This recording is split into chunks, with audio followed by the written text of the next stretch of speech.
चर्चा में आपका स्वागत है। मैं हूं रमा त्यागी। आज़ादी के अमृतकाल में भारत विश्व गुरु बनने की दिशा में एक तरफ जहां आगे बढ़ रहा है, इसी के तहत विकास के साथ साथ दास्तां के प्रतीकों को भी खत्म करने का काम किया जा रहा है। इसी कड़ी में अब अंग्रेजों के जमाने के कानून होंगे खत्म।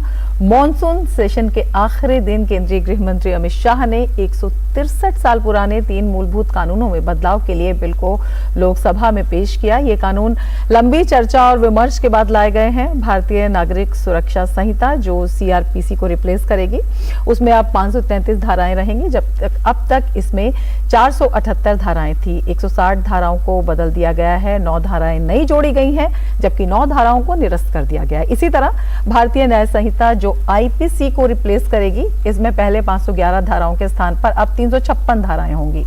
175 धाराओं में बदलाव किया गया है, 8 नई धाराएं जोड़ी गई हैं और 22 धाराओं को निरस्त किया गया है। इसी के साथ भारतीय साक्ष्य विधेयक जो एविडेंस एक्ट को रिप्लेस करेगा, उसमें भी पहले की 167 के स्थान पर अब 170 धाराएं होंगी। 23 धाराओं में बदलाव किया गया है, एक नई धारा जोड़ी गई है और 5 धाराएं इसमें निरस्त की गई हैं। इस कानून को लाने से पहले, इन नए विधेयकों को लाने से पहले 18 राज्यों, 6 संघ शासित प्रदेशों, सुप्रीम कोर्ट, 16 हाई कोर्ट, 5 न्यायिक अकेडमीज, 22 विधि विश्वविद्यालय, 142 सांसद और लगभग 270 विधायकों और जनता ने इन कानूनों पर अपने सुझाव दिए थे।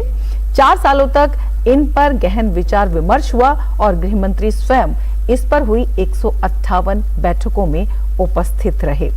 कितना बड़ा ये बदलाव होगा, क्या इसका असर होगा, यही आपको आज इस कार्यक्रम में बताएंगे। लेकिन उससे पहले हम आपको बता दें कि गृह मंत्री अमित शाह ने भी बताया कि सरकार राजद्रोह कानून को भी निरस्त कर रही है। गृह मंत्री ने कहा कि पुराने कानून ब्रिटिश राज के उद्देश्यों की पूर्ति के लिए बनाए गए थे, नए कानून देश के नागरिकों को न्याय सुनिश्चित करने के लिए है, ना कि दंडित करने के लिए। सरकार ने आपराधिक न्याय व्यवस्था में नागरिक को केंद्र में लाने का एक बड़ा सैद्धांतिक निर्णय लिया है और इन तीनों कानूनों को संसद की स्थायी समिति में भेजने का फैसला भी किया गया है। आइए देखते हैं। जो कानून से निरस्त होंगे, जब सदन पारित करेगा, तब वो कानूनों के अंदर कुछ शब्द थे मैं जरूर कहना चाहता हूं, जिससे हमें मालूम पड़ेगा कि 75 साल तक हम किस कानूनों के आधार पर क्रिमिनल जस्टिस सिस्टम को चलाए हैं। पार्लियामेंट ऑफ यूनाइटेड किंगडम का जिक्र है, प्रोविंशियल एक्ट का जिक्र है, notification by the crown representative का जिक्र है। टोटल 475 जगह ये गुलामी की निशानियों को समाप्त कर आज हमने एक नया कानून मान्यवर लेकर आए। इन नए प्रावधानों में महिलाओं और बच्चों के खिलाफ अपराधों को लेकर भी सख्त प्रावधानों पर जोर दिया गया है। वहीं मॉब लिंचिंग जैसे अपराध को लेकर भी कड़ी सजा की इसमें व्यवस्था होगी। की हत्या से या महिला के साथ दुराचार से बड़ा कोई कानून अपराध नहीं हो सकता, तो इसको 302 नंबर पर स्थान दिया गया। इसके पहले क्या था? राजद्रोह था। इसके पहले क्या था? खजाने की लूट थी। इसके पहले क्या था? शासन के अधिकारी पर हमला था। ये जो अप्रोच है, ये अप्रोच को हम बदल रहे हैं। सबसे पहला चैप्टर इसमें आएगा महिलाओं और बालकों के साथ अपराध।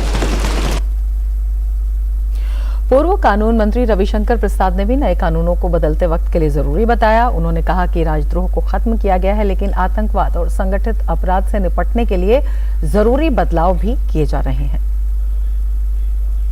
अलगाववाद, आतंकवाद को नहीं छोड़ा जा रहा है, उनके खिलाफ सख्ती है, लेकिन राजद्रोह के केस का दुरुपयोग होता था, उसको लेकर बदलाव है। जो अपराध करेंगे वो नपेंगे, जो निर्दोष होगा वो बचेंगे।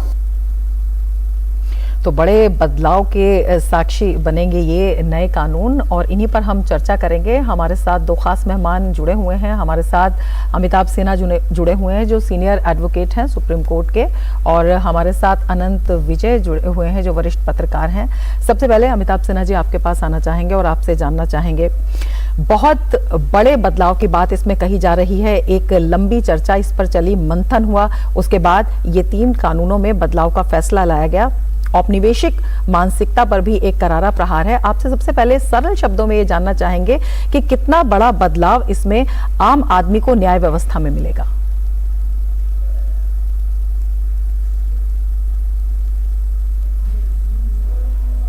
कहना चाहता हूं कि भारत का जो अमृत काल है, अमृत काल का मतलब होता है कि एकदम नई युवावस्था की दृष्टि से नए भारत का जो प्रादुर्भाव हो रहा है, इसकी एक बहुत ही सामने महत्वपूर्ण कड़ी है।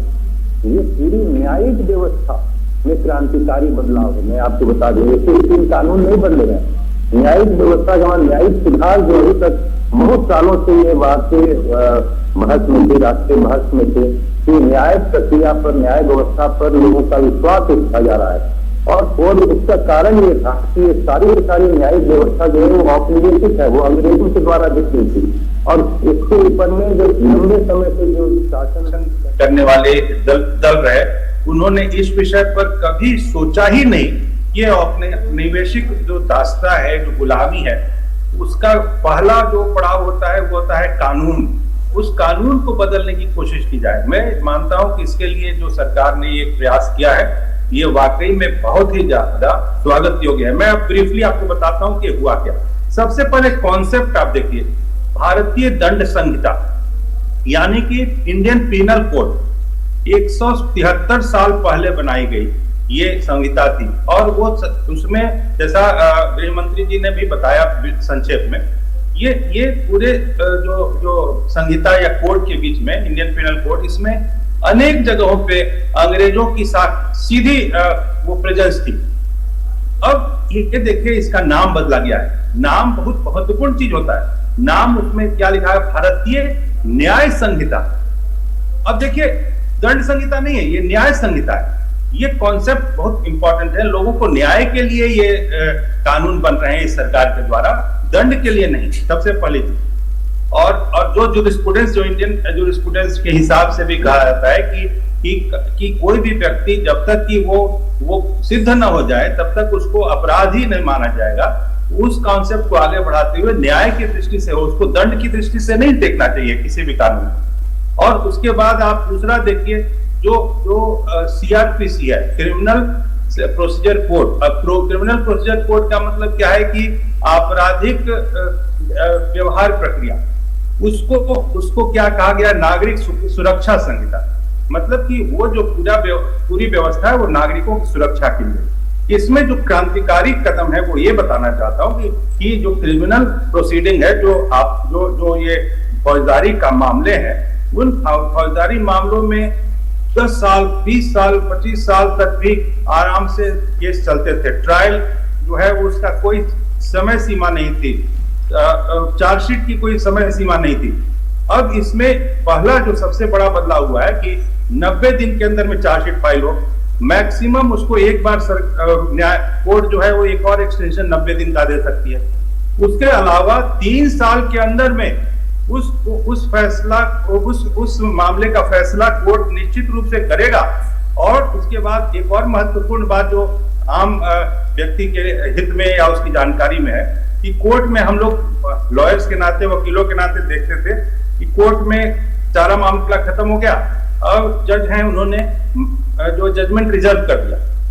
उसका कोई प्रोविजन नहीं था कि वो कितनी दिन में फिर वो जजमेंट जो है वो सामने आएगा या उसका फैसला सुनाया जाएगा।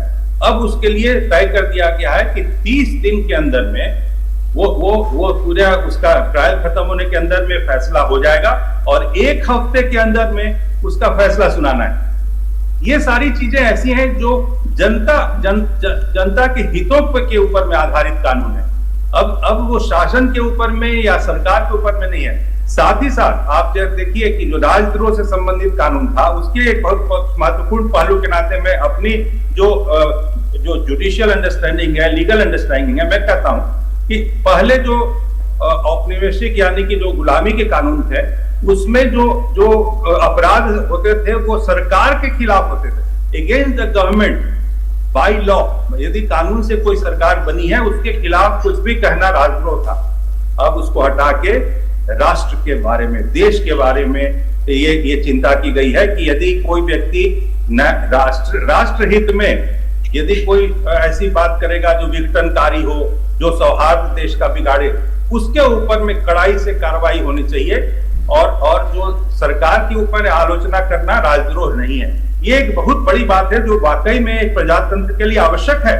और अभी तक इसके ऊपर में कभी जो सरकारें चली, सालों साल चली, 70 साल चली, कभी किसी ने नहीं सोचा। ये मुझे हर्ष है, ये बहुत ही बड़ी खुशी है कि जो हम लोग जुडिशियल और लीगल फील्ड में काम करने वाले लोग, हम लोगों ने रात दिन इस बात को महसूस किया था कि आम नागरिक कितना दुखी और परेशान हो जाता है इस सिस्टम से। इस सिस्टम में एक क्रांतिकारी बदलाव लाके एक जनता को आपने रिलीफ देने की कोशिश की है। और ट्रायल भी देखिए, ट्रायल में अंडर ट्रायल लगभग 40% लोग जो कि जेलों में सड़ रहे हैं, इस कानून के आधार पे उनको जेल से मुक्ति मिलेगी, क्योंकि उनके खिलाफ में ट्रायल ही नहीं खत्म हुआ है। तो ये इतनी बड़ी उपलब्धि सरकार की होगी यदि इस सेशन में, इस सत्र में और या इस बिल्कुल एक बड़ी उपलब्धि है। इसमें एक दृढ़ इच्छा शक्ति, राजनीतिक इच्छा शक्ति सरकार की देखने को मिली है। क्यों अब से पहले ये नहीं हो पाया था? मैं हैरान हूं ये सुनकर कि इस प्रकार कैसे अब तक नहीं हो पाया था। 70-75 साल हो गए। आपको याद हो तो पिछले स्वाधीनता के अवसर पर प्रधानमंत्री ने लाल किले की प्राचीर से ये कहा था कि 5 प्रण उन्होंने लिए थे, जिसमें एक प्रण ये था गुलामी के निशान को मिटाना। और अभी आपने जो माननीय गृह मंत्री अमित शाह जी की बाइट चलाई, उसमें उन्होंने बताया किस प्रकार अभी तक हर मैजेस्टी के नाम पर निर्णय हो रहे थे, किस तरह से अभी तक court of justice in England dominion कहा जा रहा था हमारे कानून। 75 साल हो गए थे इस बात को। तो इसका मतलब ये बहुत हैरानी, और आम जनता को ये जानना चाहिए कि 75 साल में ये काम नहीं हो पाया। हम आजाद हो गए 15 अगस्त 1947 को, लेकिन यह कार्य 2023 में आके संपन्न हो चुका।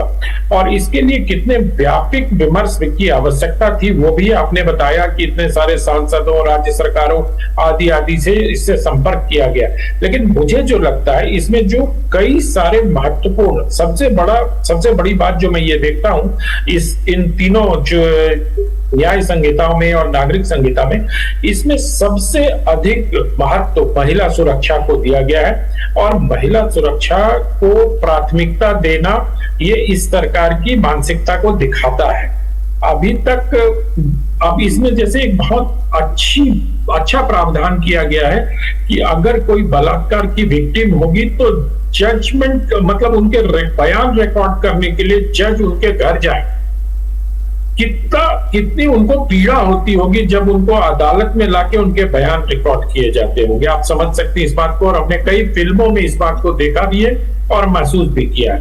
और अभी अमिताभ जी एक बहुत अच्छी बात बता रहे थे, हमने फिल्मों में भी देखा, तारीख पर तारीख, वो संभावनाएं सारी समाप्त हो जाएंगी। हमने तो ऐसे केसेस भी देखे हैं कि जज साहब ने रिटायरमेंट होने के पहले फैसला रिजर्व कर लिया और वो रिटायर हो गए और फैसला नहीं आ पाया, और फिर से पूरे केस को दूसरे जज सुन रहे।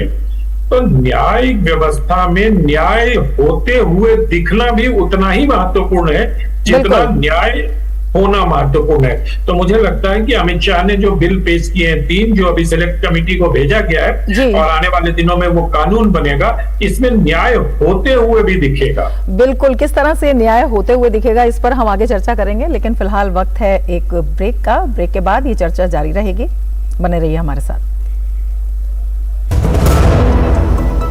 होंगे बच्चे स्वस्थ भले फूलेगा बचपन, इन्हें पिलाओ मुगली घुट्टी 555।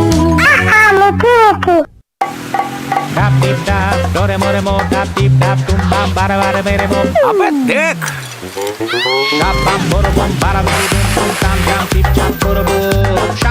you got to be careful. बारिश है, सड़कें बदलेंगी। Switch to Seat.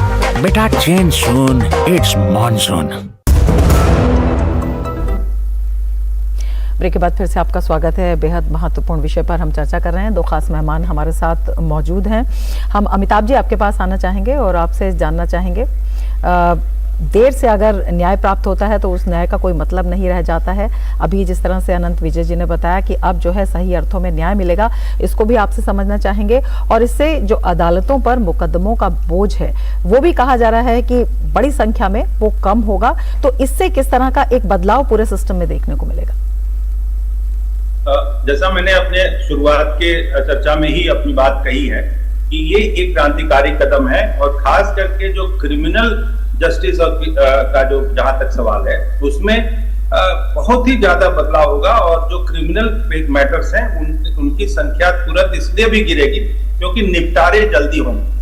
निपटारे जल्दी होने के लिए जैसे कि ये बहुत ही बड़ी बात है कि 3 साल के अंदर में यदि किसी एक केस का फैसला होना मैंडेटरी बनाया जा रहा है, अनिवार्य बनाया जा रहा है, तो ये कोई भी आम व्यक्ति कभी सोच भी नहीं सकता था। तो ये एक इतनी बड़ी वो है जो आप में से कि वो एक जो उसकी जो पूरा प्रयास है वो इतना एक बड़ी सोच है, एक बड़ा विजन है, सोच है, बिल्कुल बड़ी सोच है। इट इज रियली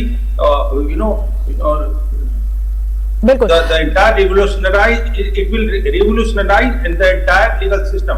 और मैं अंतिम में यही कहना चाहता हूं कि इस पूरे प्रोसेस में सिविल जो मैटर्स हैं उनके लिए भी एक चूंकि संख्या घटाने की आवश्यकता है और justice delayed is justice denied का कॉन्सेप्ट है कि यदि देरी से न्याय मिलना या नहीं न्याय नहीं मिलना, तो उसके लिए अब आगे एक और भी मुझे लगता है कि सिविल जो मैटर्स हैं जो मामले हैं, दीवानी मामले, उनके लिए भी कुछ इसी दिशा में कदम उठने चाहिए ताकि पूरी न्यायिक अनंत विजय जी भी हमारे साथ मौजूद हैं। अनंत जी, आपसे जानना चाहेंगे, अपने आप में बेहद महत्वपूर्ण और कई जो इसके प्रावधान है, जैसे राजद्रोह जैसा प्रावधान है, सुप्रीम कोर्ट भी उसकी आलोचना कर चुका है, निरस्त करने की बात है, लेकिन जो आतंकवाद है, जो दोषी है, उसे बख्शा नहीं जाएगा, इस तरह के भी कड़े प्रावधान है। सवाल एक यही आता है कि क्योंकि इसे अभी संसद की स्थायी समिति को भेजा गया है, तो ये कब और कैसे लागू होंगे और क्या इसमें कुछ विरोधाभास भी आ सकता है?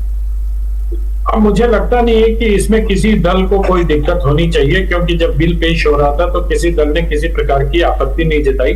और न्यायिक व्यवस्था को तेज करने और सुदृढ़ करने के लिए अगर सरकार सही मंशा से कोई नीति लेकर आती है तो उसमें मुझे लगता नहीं किसी प्रकार की बाधा आएगी। ये प्रक्रिया है कि उसको सेलेक्ट कमेटी को भेजा गया है और मुझे लगता है कि अगले जो संसद का सत्र होगा और संसद के नए भवन में होगा, गुलामी का एक और निशान मिटेगा।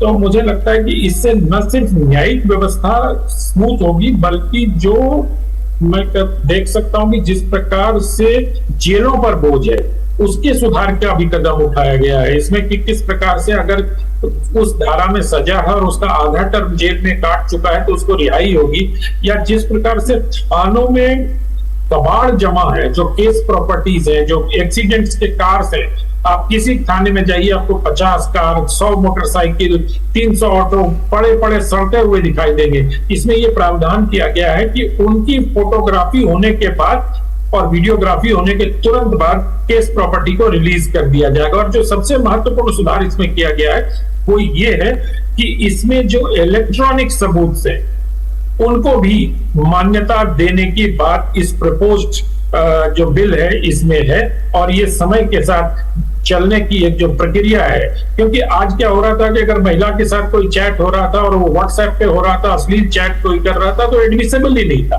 तो अब इन सब कानूनों में ये सारी चीजों को ध्यान दिया गया और उसको कंटेम्परेरी बनाने का प्रयास किया गया। बिल्कुल। अमिताभ जी, आपके पास आना चाहेंगे। अक्सर हमने देखा है कि कई बार जब न्याय सुनिश्चित नहीं होता है तो जो लोग हैं वो कहते चले आते हैं कि कहाँ पुराने जमाने के कानूनों को लादा हुआ है, अब आधुनिक जो समाज है, अब जिस तरह से अपराधों की प्रकृति बदली है, अब जरा जिस तरह से व्यवहार की प्रकृति बदली है, कानूनों में भी बदलाव होना बेहद जरूरी है। अब चाहे वीडियोग्राफी की बात हो, चाहे संपूर्ण व्यवस्था को डिजिटाइज करने की बात हो, ये एक बड़ा बदलाव इसमें लाएगा और इसमें जो लोगों को राहत मिलेगी, जो बहुत सारे उनकी नाराजगी होती थी, जो सवाल होते थे, उनका एक बड़ा उत्तर इसमें मिलने वाला है। बिल्कुल। देखिए जो व्यवस्था अभी बनी है उसमें जैसा अभी चर्चा में बात आई थी कि जो समय के हिसाब से चलने की कोशिश है। अब वीडियो कॉन्फ्रेंसिंग करके ये जो ट्रायल का पूरा होना, ये एक एडमिसिबल बनाया गया है, ये स्वीकार्य बनाया गया है साक्ष्य संहिता के आधार से। पहले इसके लिए एक अलग प्रोविजन के तहत एप्लीकेशन फाइल करना होता था और वो बहुत ही डाइसी होता था, वो संदेह होता था उसमें कि उसको कोर्ट अप्रूव करेगी कि नहीं। वैसे ही जैसे जो एडमिसिबिलिटी है, यानी जो उसकी स्वीकार्यता है साक्ष्यों की इलेक्ट्रॉनिक माध्यमों, क्योंकि आजकल समय के हिसाब से बहुत आवश्यक हो गया था, उसको समाहित किया गया है। और सबसे बड़ी बात यही है, जो मैं बार बार दोबारा शायद रिपीटेटिव साउंड करूंगा, कि जो समय लगता था भले भी कभी भी जब इलेक्शन जो जुडिशियल प्रोसेस है, जुडिशियल प्रोसेस में जो समय लगता था उसको कम करने की जो कोशिश की गई है, ड्रास्टिक जो उसको कम करने की कोशिश जो समय है वो समय कम लगेगा, न्याय जल्दी मिलेगा। अनंत विजय जी, एक छोटी सी प्रतिक्रिया आपसे भी लेना चाहेंगे बहुत संक्षेप में कि क्या अब ये सुनिश्चित हो पाएगा हकीकत में कि जिस न्याय के लिए आदमी आगे बढ़ रहा है, पुलिस में जा रहा है या कोर्ट कचहरी में जा रहा है, अब न्याय उसको सही में मिल पाएगा? जिस प्रकार से धाराएं बदली गई हैं उसी प्रकार से अब हमें अपने मुहावरे भी बदलते होंगे। न्याय व्यवस्था के लिए दर दर की ठोकरें खाने पड़ेंगी, ये जो मुहावरा प्रचलित हो गया था, ये अब मुझे लगता है इसको भी बदलने की आवश्यकता पड़ेगी, क्योंकि त्वरित न्याय व्यवस्था की ओर उठाया गया एक बहुत बड़ा, जिसको अभी अमिताभ जी क्रांतिकारी कदम कह रहे थे, मैं सहमति जताता हूं उससे, क्योंकि 1860 के बाद कोई रिफॉर्म ही नहीं हुआ। लॉर्ड मैकाले ने जो शिक्षा पद्धति बनाई वो भी 2020 में बदला जा रहा है, और लॉर्ड मैकाले ने जो कानून 1860 में बनाया वो 2023 में बदला जा रहा है। किस बात की प्रतीक्षा कर रहे थे इतने सालों से, ये हमारी सोच से परे है। बिल्कुल, और समान न्याय व्यवस्था, सही अर्थों में न्याय तो इससे मिलेगा ही। जो दास्ता के प्रतीक हैं, जो गुलामी की मानसिकता है, उसको भी दूर करने की दिशा में एक बड़ा कदम है, क्रांतिकारी कदम है। अमिताभ जी आपका और अनंत विजय जी आपका हमारे इस कार्यक्रम में जुड़ने के लिए बहुत बहुत शुक्रिया। बहुत धन्यवाद रमा जी। इसके साथ ही चर्चा में फिलहाल इतना ही, लेकिन डीडी न्यूज पर खबरों का सिलसिला लगातार जारी है। देखते रहिए डीडी न्यूज। नमस्कार।